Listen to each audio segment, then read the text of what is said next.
Ebrima is part of individuals who've been actively advocating for this issue of irregular migration, and this particular update is about how a boat sank in Mauritania yesterday afternoon, and it departed from the Gambia in Niamey, and there were 180 people on board, and 40 survived. 40 Gambians survived and 9 Gambians died, including a pregnant woman, and her children survived, and his husband is still missing. So to give us an update, we'll be joined by Ebrima Drame. Ebrima, are you ready to join us? Hello, Ebrima. Good morning.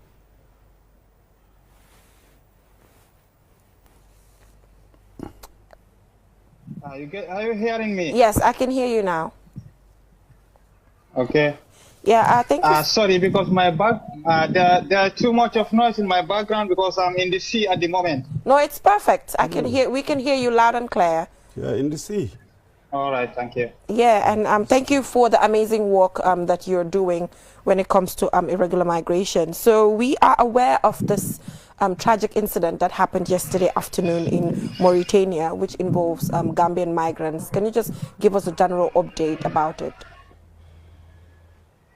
Yes, there was on the last Monday, on the 15th of this month, I get the information from one family member says there was a boat that departed from Niamey and is heading to in Canary Island in Spain. So he was asking me then because I have 2 of my younger brothers who are in this boat, so I want you to look this boat for me so that if there's any information, so let me know. I said, okay, I will try and track the boat because normally we try and do those kind of things to track some boats from Gambia, so to see how their condition and other things. Then on yesterday, I get information, but these boats, since Monday, they leave Gambia, they was not intercepted. What the information I get, the boats has left. They went until in the international sea around in the Mediterranean. Atlantic Ocean, because here we are in the Mediterranean. So those people are in the Atlantic. So they go through around Morocco. What they told me, they go around Morocco, Spain, but their engines has a problem. So the engines are not working. They are having 4 engines, but those engines are 40 horsepower. Because normally we always give advice to people, those who are living Gambia, Senegal, you cannot be using 40 horsepower for that boat. So you put in 180 or 200 or 300 people on that boat. 40 horsepower cannot take that boat in that kind of weather condition. Normally, 40 horsepower, you can take it from Libya or Tunisia to come around in Italy, because that's only 1-day journey. Or maybe some hours, the rescue teams are everywhere, they can rescue you. But you cannot put an engine, 40 horsepower, in a boat, that kind of big boat. They have a lot of food, water, and the fuel and other things. So the engine, it will force the engine, and when the weather is having a problem, then that's gonna be another issue. That's why their old engines are blocked. So at the end, they don't have any choice. So it was the wave who is pushing them until they came out inside the Mauritanian ship. Then the Mauritanian Navy ship them, they intercepted their boat. So this boat, they escort the boat until to come in Nouakchott.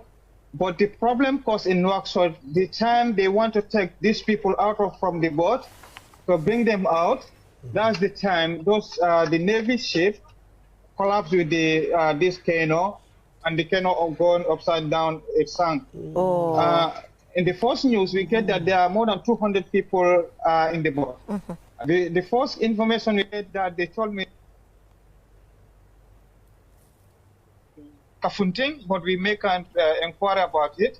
Then we later find out that the boat is from Gambia.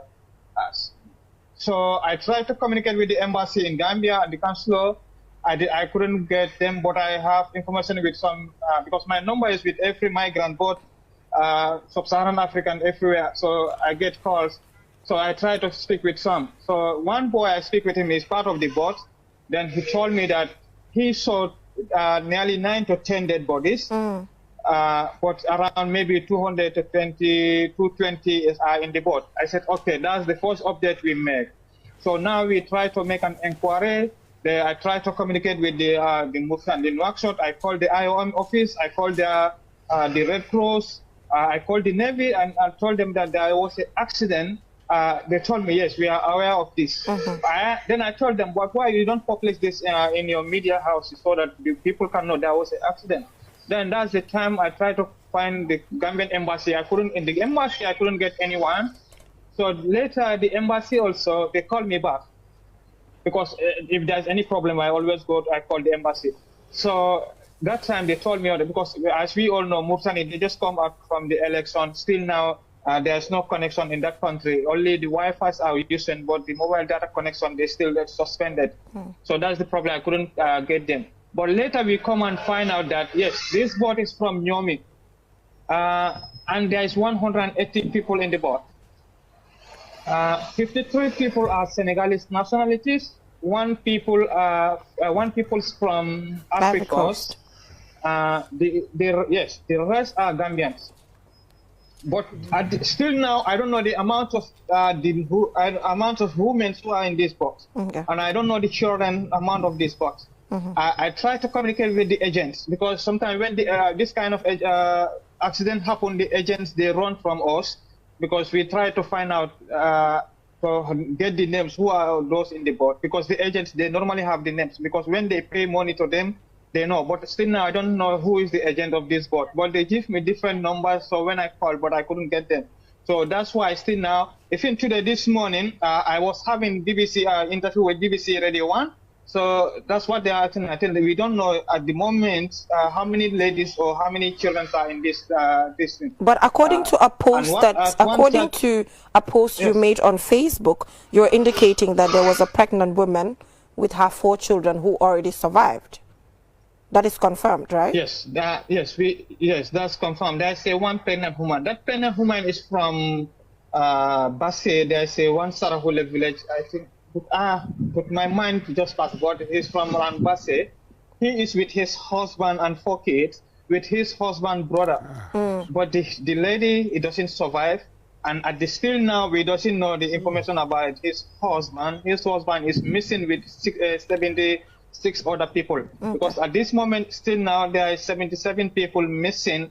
And still now, we don't, their body doesn't recover. Because this morning, I called the Red Cross in Nouakchott to ask them, did you recover any dead bodies? Again, they told me no. At this moment, we still don't have any. Again, they told me no. At this moment, we still don't have any. But I have already reported that, okay, there are still now 77 people missing. Right. But 40 people came out. Those 40 people are all well. They are in the hospital at this moment. And the embassy, Gambia embassy in Nouakchott is helping those people. We hope so they will return them these days when they get better. There's another 9 bodies. Those 9 bodies are all Gambians. Yesterday evening, I talked with the embassy and the hospital in Nouakchott. What they told me, they want to identify these people. They already take their pictures because they are dead bodies pictures. We cannot put them in social media. So, but like when you don't hear from your families, so if you send these pictures to us, then we can check and see, okay, this is the person. If he is alive or if he is the dead one, we can know, okay, this person has been dead. But what we still know at this moment, 9 people have been confirmed dead. 77 people are still missing. We don't have any information about those people. And there are 40 people who are. So, Mr. Drame, you touch a very important topic, which is agents. You know, the agency that exists to help these irregular migrants, you know, through the Canary Islands. So, do you know how this agency works? Well, I don't know how they work. To tell you the truth, the work and agents, they are different. I'm an activist. We don't promote this. We don't promote this back way is all. We just come out and talk about it every day. Just as in 17 WhatsApp forums. So every day we're making updates. This is what's happening today around the world. Every day I come out on TikTok, other places to update people. These are the things. But those agents, to find them is very difficult. Because what's the problem is, for us, the agents, they run away from us. Because normally when we are in our forums, every day we are bringing agents. those who taking people's money, and because we try to expose these people, they don't care about the life of these innocent people. They just tell them lies. They just use them, have their money. At the end, they run away from them. And if the accident happens, you will not even have their mobile numbers. You will not even know who are who. Because always I was saying this. Now in the Europe here, the summer has opened. So this back wave is not going to stop. If anybody is telling you back wave is going to stop, they are just lying to you. This is something which is be continues not only in Gambia but both Senegal. Even yesterday night there was a boat that arrived from Senegal, from Doualo, 77 people. So these are everyday things. So not only in Gambia. So this back wave will not be stopped. But what we can try and do is the agents. I don't know them normally. I don't even know who are the agents. But I always give advice. Gambia to Spain is 1,600 kilometers plus from Canary Island or El Hierro or or other places. So when you are putting these people in the boat, give them enough food, give them enough water, give them enough fuel. Last time I was complaining on this thing because what they normally check is they said, okay, in Gambia people said it's a 7 days journey, but there, as I am talking now, there are 2 boats that live in Gambia again. At this moment, I don't even have any information about those boats at this moment that what I'm talking. The last boat lived at Thursday. That also lived at Nyomi. I think Nyomi back in Dika, I don't know where. And there's another boat also that left. Yeah. Yesterday, but Mr. Drame, you did mention that you are able to track these boats, right? There's a system to track them to know at what location they are at any point in time. Is that so? Because yes, or they call you to communicate with you whilst they're in the boat. How does it work? Normally, I give them advice. What I do now, we have satellite phones. Those satellite phones, whenever you are, you have internet on it. Okay. As in Atlantic Ocean or those who are in the Sahara Desert, you can use these things. So when you have these things, there's a phone numbers, alarm phone numbers. I always say them every day. These are the emergency numbers. When you have a problem, you are in the sea.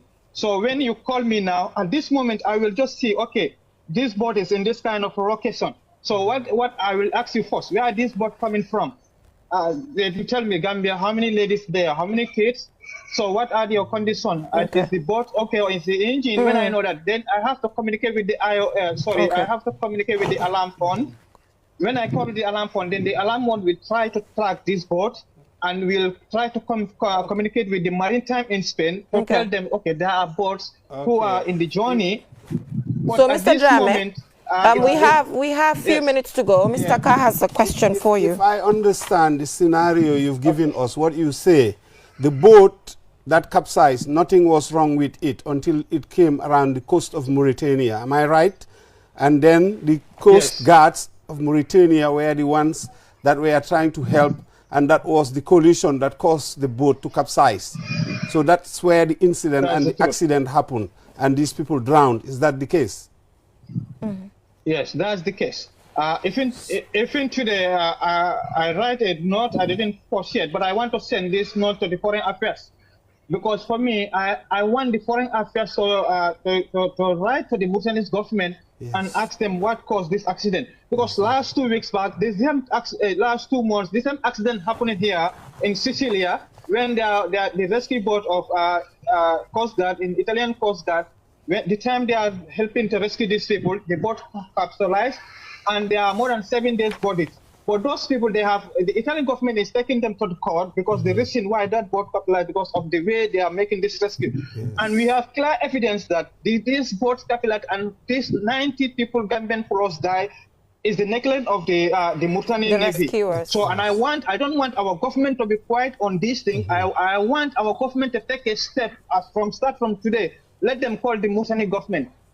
Let them make an inquiry about this thing. What has the cause of this? Because the boat doesn't capitalize. All right. It has the problem because of the Mauritanian Navy. Okay. And this will be the best thing for me. Our government can do for me. Thank you so much, Mr. Drame. Those innocent souls. So much to for that Mauritanian embassy to call the Mauritanian government to make an inquiry. What was the cause of these people?